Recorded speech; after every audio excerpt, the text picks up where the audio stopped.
No matter what your goal is, whether it's to lose weight or pay off debt or make more money or grow your audience online, comparing yourself to other people is not going to help you get there, especially if you're beating yourself up and tearing yourself down and telling yourself you're not as good as them or as pretty as them or don't look like them or don't have this like they do.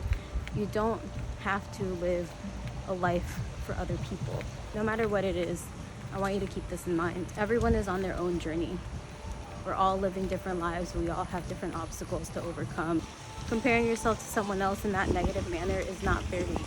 You have a different life. You're living a different life. It really doesn't matter what it is. Your situation is going to be different, but you need to accept where you are and really take a look at where you're going. What are your goals? What are you working on? The person you want to compare yourself to is your former self. It really is you versus you. You're your competition, your self-doubt, your negative self-talk, your mindset. It's what's put you where you are, and it's what will get you where you want to go. Compare yourself to the person you were last week or last month or last year. Really take a look at yourself and ask yourself, are you happy? Are you happy with where you are? Are you working towards the goals that you have? Have you progressed? Or are you in the same place you were last year?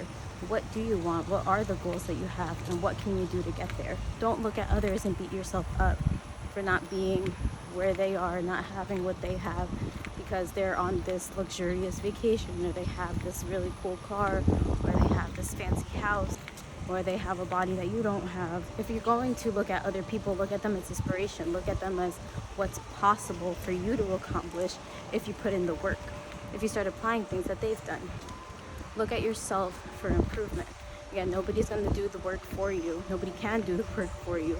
I can eat healthy and exercise every day, but you're still not going to lose weight. You have to. I used to get caught up in this all the time. I used to get caught up in looking at other women and really comparing myself in a really negative manner, telling myself that I wasn't as pretty, my body wasn't as nice, I was never going to be good enough for anything or anyone. And that really puts a strain on your relationships, your romantic relationships, and even your personal family and friend relationships. It affects all your relationships because you aren't able to show up in a confident manner. You aren't able to show up and be.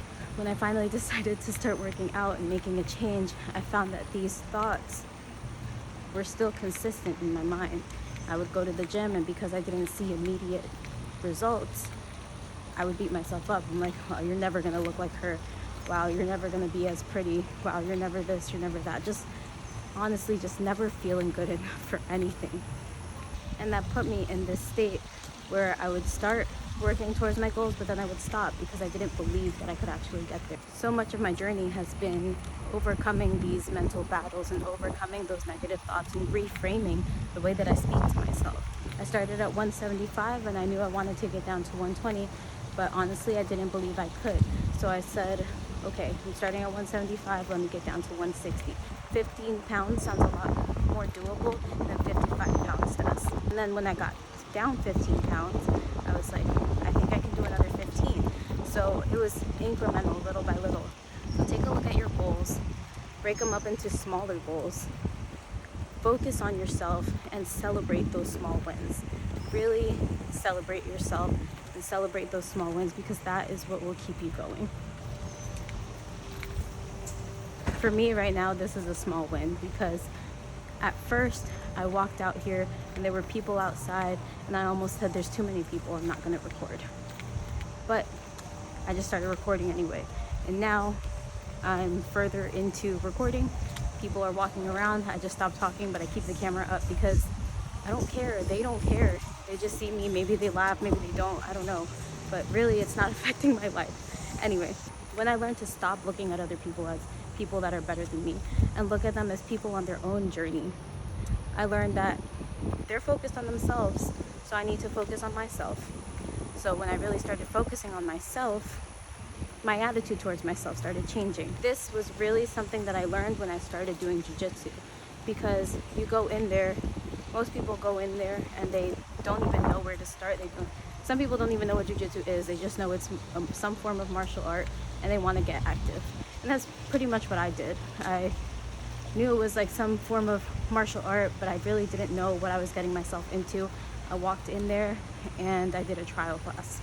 I was super embarrassed my first time because I could barely keep up in the warm-ups.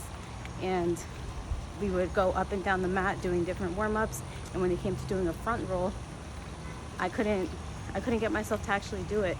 My coaches were like showing me how to do it, other students were encouraging me to go for it, but I was, for whatever reason, I was really scared to just throw myself in that way. I went in 175 pounds. I wasn't an athlete at all. I was very unhealthy, very insecure. There were times that I would be training and whatever technique was being shown, I was having trouble with. I didn't feel like I could move that way. So I would ask my coach for help, and while he was helping me, I would just say, like, I don't know, I don't think this is for me, I can't do it. And he would just finish my sentence. He would say, yet. You can't do it yet. Just because you can't do it right now doesn't mean you won't be able to do it next week or next month or next year. And he was right. As long as I kept going and I kept trying and I kept asking questions and learning, I was able to start doing the techniques smoother and eventually even applying it to live rolls. I learned how to use my body. I learned how to love my body for what it can do and not what it looks like.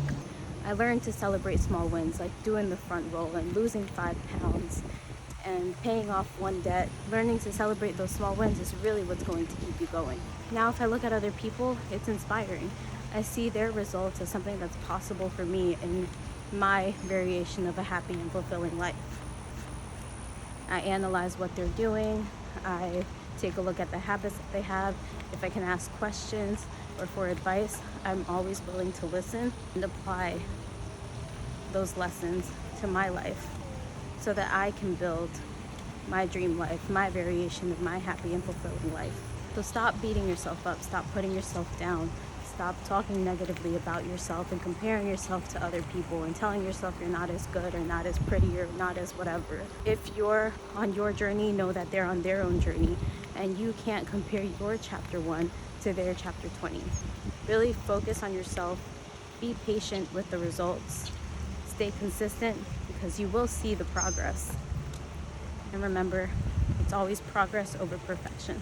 If you enjoyed this video, let me know. Share it with someone maybe you think it'll help. And if you're new to my channel, please subscribe. I would really appreciate it. Yeah, thank you so much. Take care.